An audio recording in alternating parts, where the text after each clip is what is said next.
जय हिंद दोस्तों, वंदे मातरम। स्वागत है आप सभी का आपके अपने यूट्यूब चैनल में।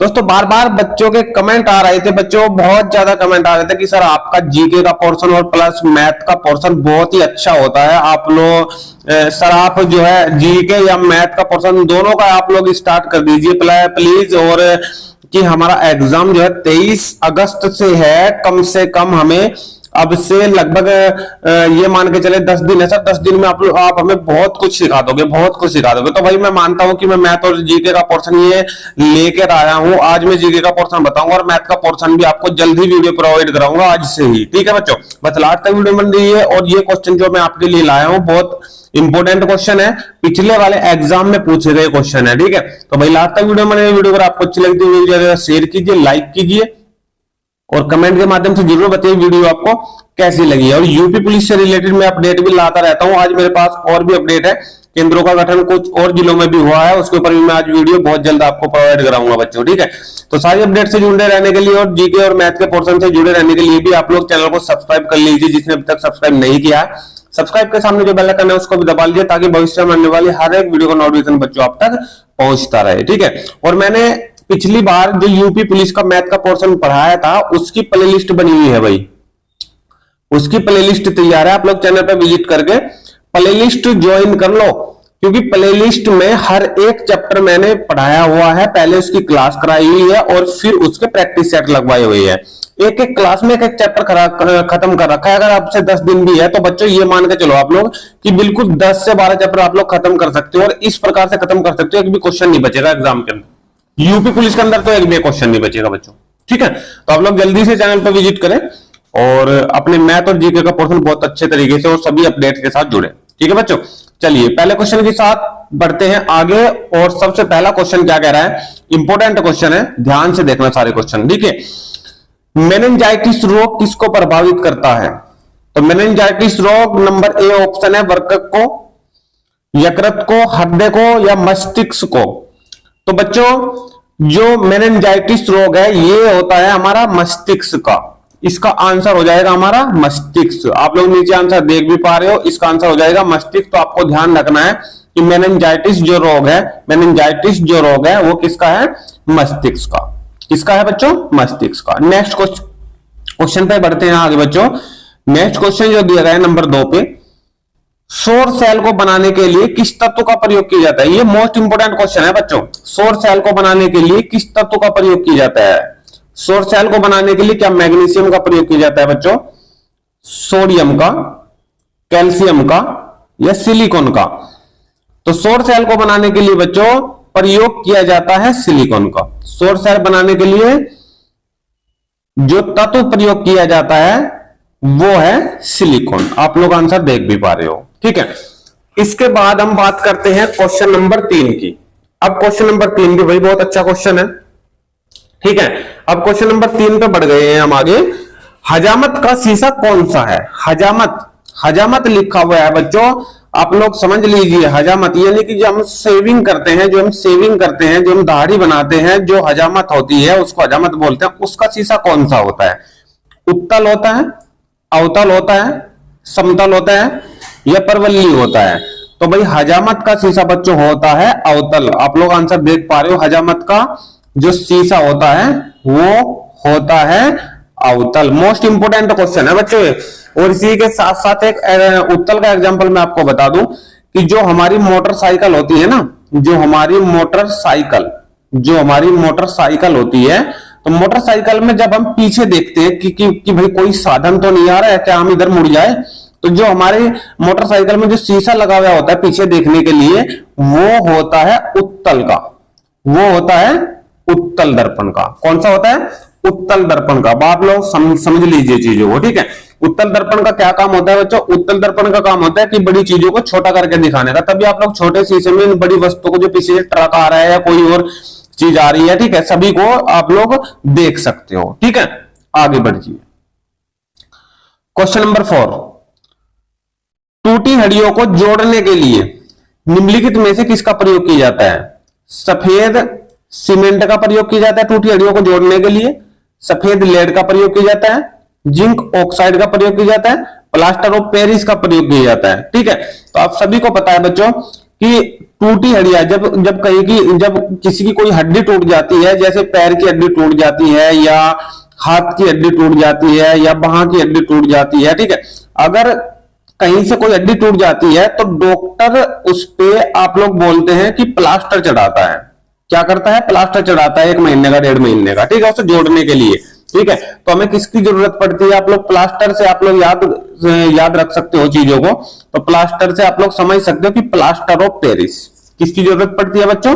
प्लास्टर ऑफ पेरिस की। आप लोग आंसर देख भी पा रहे हो, प्लास्टर ऑफ पेरिस की। नेक्स्ट क्वेश्चन, क्वेश्चन नंबर 5, किस जिले में मोहनजोदड़ो स्थित है? ये मिक्स क्वेश्चन जीके के आपके सामने मैं पोर्शन लाया हूं, बहुत अच्छा पोर्शन आपको ये लगेगा आज का, ठीक है। यहां से आपको क्वेश्चन फंसने की बहुत ज्यादा चांसेस बन जाते हैं बच्चों। किस जिले में मोहनजोदड़ो स्थित है? क्या लड़काना जिले में, या फिर मोंटगोमरी जिले में, या फिर सिंध में, या फिर उधमपुर में? तो भाई किस जिले में मोहनजोदड़ो स्थित है? ये है लड़काना जिले में। कौन से में है? लड़काना जिले में मोहनजोदड़ो स्थित है। क्लियर? ठीक है बच्चों, आगे चलिए। इंपॉर्टेंट क्वेश्चन है भाई, राज्य अपहरण की नीति को किसने प्रारंभ किया? राज्य अपहरण, जैसे राज्य जो पहले राजा थे उनका राज्य जो अपहरण किया जाता था, तो उसकी जो नीति चली कि भाई उसके राज्य पे हमारे पास काफी सेना है और उस राजा को हरा दो, उसके राज्य पर उस राज्य का अपहरण कर लो। तो राज्य अपहरण की नीति को किसने प्रारंभ किया था? लॉर्ड होल्डिंग ने, लॉर्ड क्लाइव ने, लॉर्ड बेंटिंग ने, या फिर लॉर्ड डलहौजी ने? तो राज्य अपहरण की नीति को लॉर्ड डलहौजी ने शुरुआत करी थी, लॉर्ड डलहौजी ने शुरुआत करी थी। ऑप्शन नंबर 4 आपका ये हो जाता है इसमें सही बच्चों, लॉर्ड डलहौजी ने। आगे देखिए, हम भारत का लोहा पुरुष किसको कहते हैं? ये तो आसान क्वेश्चन है बहुत। लोहा पुरुष किसको कहते हैं? गोपाल कृष्ण गोखले, बीजी तिलक, एमके गांधी, या सरदार पटेल? इस क्वेश्चन का आंसर बिल्कुल आसान है, सरदार पटेल आप लोग इसका आंसर दे सकते हो। क्वेश्चन नंबर 8, नमक सत्याग्रह के समय, नमक सत्याग्रह के समय गांधी जी के गिरफ्तार होने के बाद आंदोलन के नेता के रूप में उनका स्थान किसने लिया?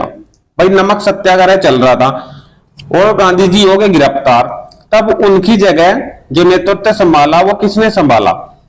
अब्बास तैयब जी ने, अब्दुल कलाम आजाद ने, जवाहरलाल नेहरू ने और वल्लभ भाई पटेल ने। तो इनमें आंसर हो जाता है आपका सही अब्बास तैयब जी ने।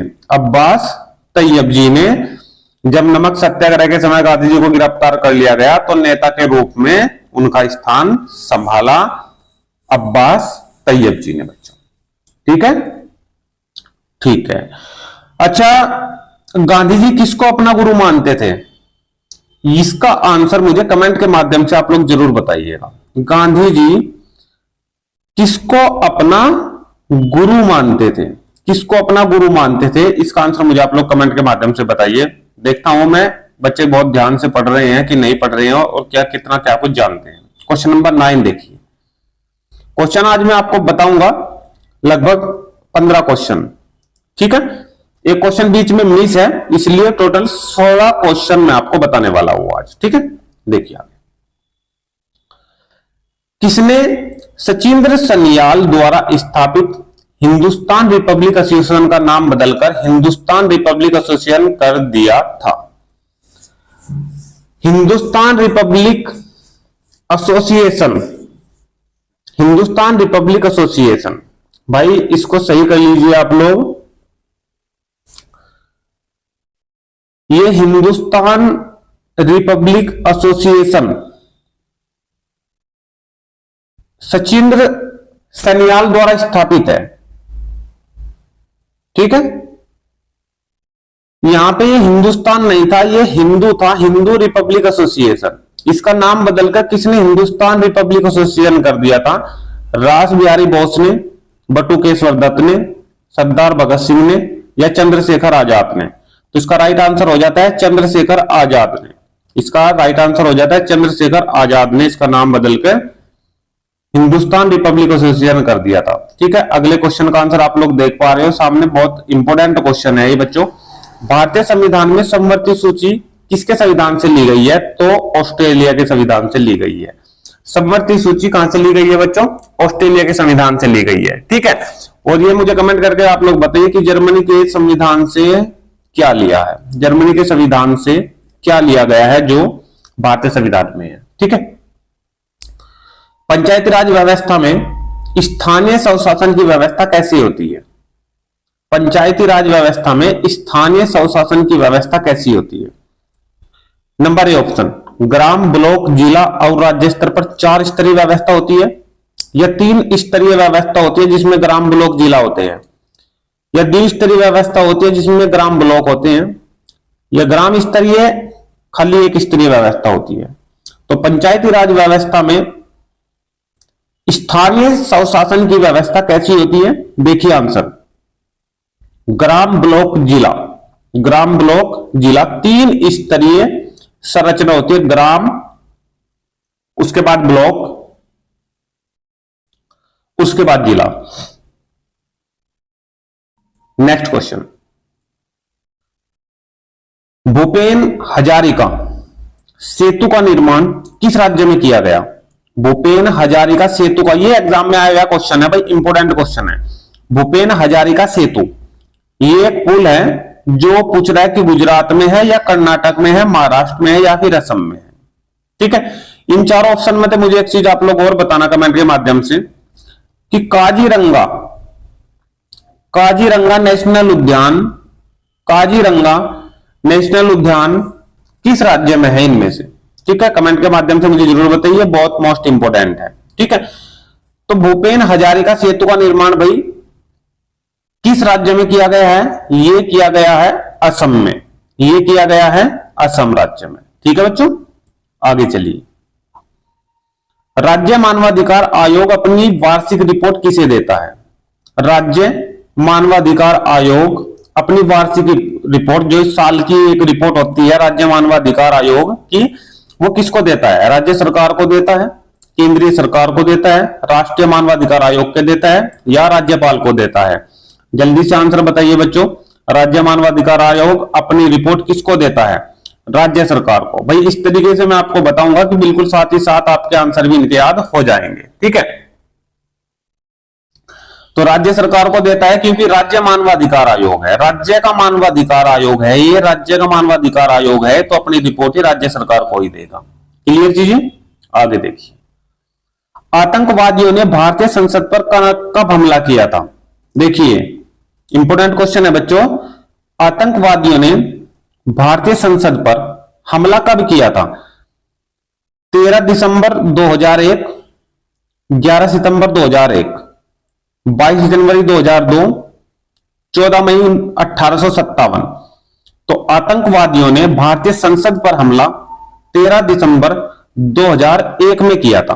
13 दिसंबर 2001 में, ऑप्शन नंबर ए सही हो जाएगा। 13 दिसंबर 2001, ध्यान रखने वाली चीजें हैं। 13 दिसंबर 2001 में भारतीय संविधान पर आतंकवादियों ने हमला किया था बच्चों।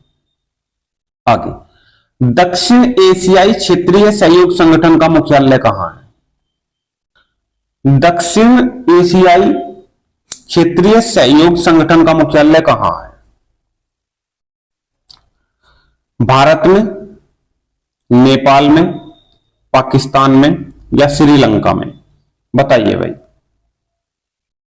दक्षिण एशियाई क्षेत्रीय सहयोग संघ का मुख्यालय कहां है? नेपाल में। नेपाल की राजधानी मुझे कमेंट के माध्यम से बताइए, नेपाल की राजधानी क्या है? ठीक है बच्चों, आगे। गोल्डन हैंडशेक का संदर्भ निम्न में से किस एक से है?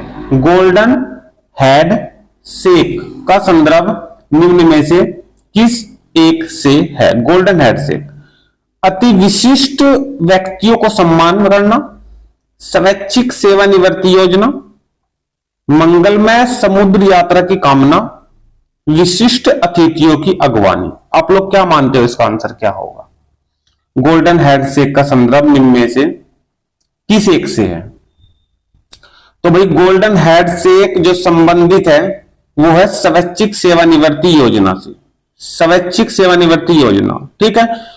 गोल्डन हेड से स्वैच्छिक सेवानिवृत्ति योजना से संबंधित है, यानी कि अगर कोई कर्मचारी अपनी ड्यूटी करने में असमर्थ है या फिर अपनी मर्जी से ये समझता है कि अब मुझे रिटायरमेंट ले लेना चाहिए, ठीक है, अब मैं पेंशन पा सकता हूं, और किसी कोई भी मजबूरी हो अगर वो पेंशन जाना चाहता है तो सेवानिवृत्ति हो जाती है स्वैच्छिक सेवानिवृत्ति, आप लोग रिटायरमेंट ले सकते हो अपनी इच्छा अनुसार, ठीक है बच्चों। तो भाई ये 17 क्वेश्चन, एक बीच में मिस है क्वेश्चन नंबर 12, तो ये आप लोग समझिए ये 16 क्वेश्चन मैंने इस तरीके से आपको बताए हैं कि सारी की सारी चीजें क्लियर हो सके बच्चों, बहुत अच्छे तरीके से समझाए हैं। अगर ये वीडियो आपको अच्छी लगी, वीडियो को ज्यादा से ज्यादा इसको शेयर करें, और जिसने अभी तक चैनल को सब्सक्राइब नहीं किया है, ये वीडियो अच्छी लगी है तो चैनल को सब्सक्राइब करने के साथ साथ बेल आइकन ऑन कर लेना, ताकि भविष्य में आने वाले हर एक वीडियो का नोटिफिकेशन बच्चों आप तक पहुंचता रहे बच्चों, ठीक है। मैं जल्दी मैथ की वीडियो भी आपके सामने लाऊंगा, और कोई भी अपडेट अभी यूपी पुलिस की बहुत सारी आई हुई है, मैं अपडेट के ऊपर भी वीडियो आपको आज उपलब्ध करा दूंगा बच्चों, तो जल्दी से चैनल पे जुड़ जाइए। आज की वीडियो में रखते हैं यहीं तक, मिलते हैं फिर नेक्स्ट वीडियो में, तब तक के लिए थैंक यू सो मच, खुश रहिए।